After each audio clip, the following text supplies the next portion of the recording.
Vindenergi. Jorden, vores allesammens planet, hvor vi i dag er 7 milliarder mennesker, og vi bliver kun flere og flere for hver dag, der går. Hvordan vil vi skaffe ressourcer, mad, rent drikkevand og plads nok? Når vi er så mange mennesker, er det umuligt at undgå problemer. Et af dem kunne være energiforsyning. Vi udleder mere og mere CO2, men er det værd at lade være, hvis kun 1 ud af 100 vil være bæredygtige? Vind er i dag en af de vigtigste energikilder. I Danmark er vores største energiandel givet fra vindmøller. Vindmølleparker bliver stillet op langs mange kyster. Vindmøller er ikke bare et alternativ energikilde og kraftværk, men også arkitektur i landskabet. Også et tegn på bæredygtige energikilder. Danmark er i dag og har været i meget lang tid en frontløber for vindmøller over hele verden.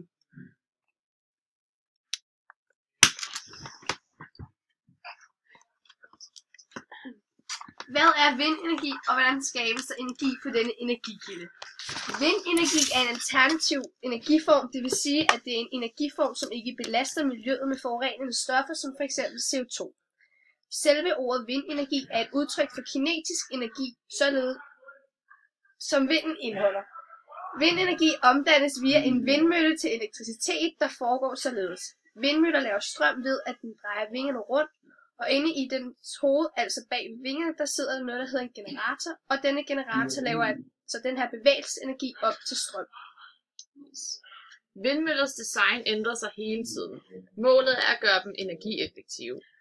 Vindens energi er i gammel tid blevet brugt til sejlskibe, men de første vindmøller blev bygget i Asien. Europas første vindmølle blev bygget i omkring år 100. De blev brugt til at pumpe vand med. De ældste vindmøller var enten bygget af mursten eller sten og var meget lave og kraftige. Vingerne var lavet af sejl og spændt ud på et træskelet. Man kan stadig se disse møller i Grækenland og ved Middelhavet. I Danmark har man brugt vindmøller siden 1200-tallet.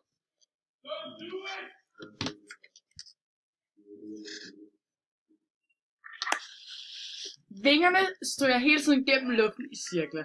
Hvis diameteren på vingcirklen er 54 meter, så overskygger vindmøllen et areal på 2.290 kvadratmeter. Det vil altså svare til en halv fodboldbane. Say what? En stiv kuling på 15 meter i sekundet sender hver sekund 42 tons luft gennem dette vingareal.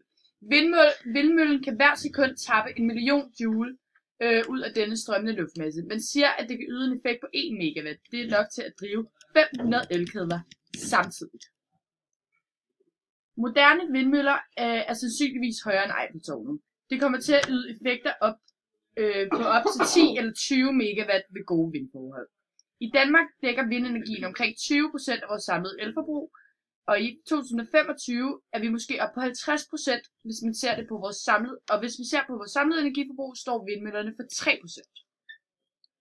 I Europa har i en lang periode været førende i forhold til vindenergi, men inden for de seneste år er det blevet langsomt overhældet af USA og Kina.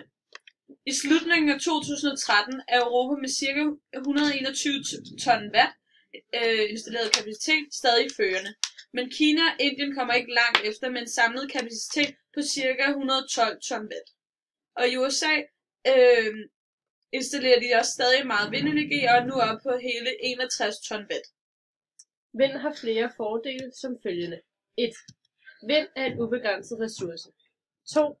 Vindkraft bidrager til en højere grad af selvforsyning og dermed uafhængig af de olieproducerende lande i Mellemøsten. 3.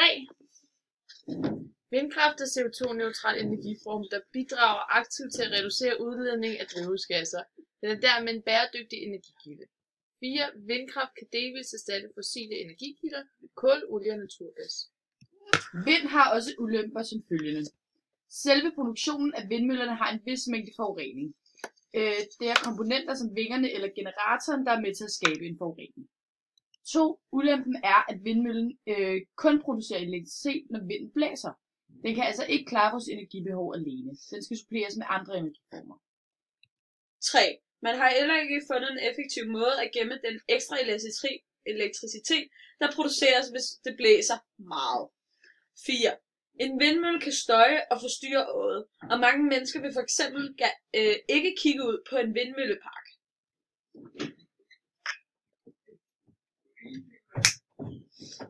På denne model kan vi se, hvordan vind bliver til elektricitet, som vi bruger i befolkningen.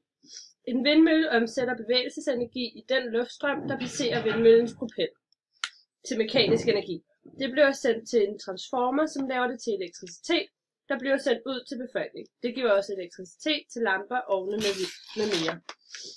Hvordan påvirker vindkraften naturen? Vindmøller påvirker naturen, men kun i små omfang, og kun i de områder, hvor de er sat. Denne påvirkning er specielt af fugle og andet småkrav. Dette sker grundet støj og manglende buskager omkring vindmøllerne. Udover dette er der ikke påvirkning af naturen eller miljøet. Hvad sker der med vindenergien i fremtiden? I 2020 vil vindmøllerne sandsynligvis dække 50% af elforbruget. De store havvindmøller vil sandsynligvis blive udviklet, så de får en kapacitet på 10 megawatt i modsætning til de 5 megawatt, som de store havvindmøller har i dag. I 2020 er man sikkert også blevet bedre til at forudsige, hvor meget vind der vil komme lige netop der, hvor vindmølleparkerne står. På den måde kan man undgå at starte et kraftværk, hvis man ved, at der kommer masser af vindenergi, som vindmøllerne kan høste. Det vil altså spare penge. I årene frem mod år 2030 er det realistisk, at vindmøllerne kan komme til at dække en endnu større andel af vores elforbrug. Det afhænger dog af, at vi får indrettet et energisystem, som er mere fleksibelt end det, vi har i dag. For jo mere vi satser på noget, der er svært at forudsige, jo mere fleksibelt skal vores energisystem være.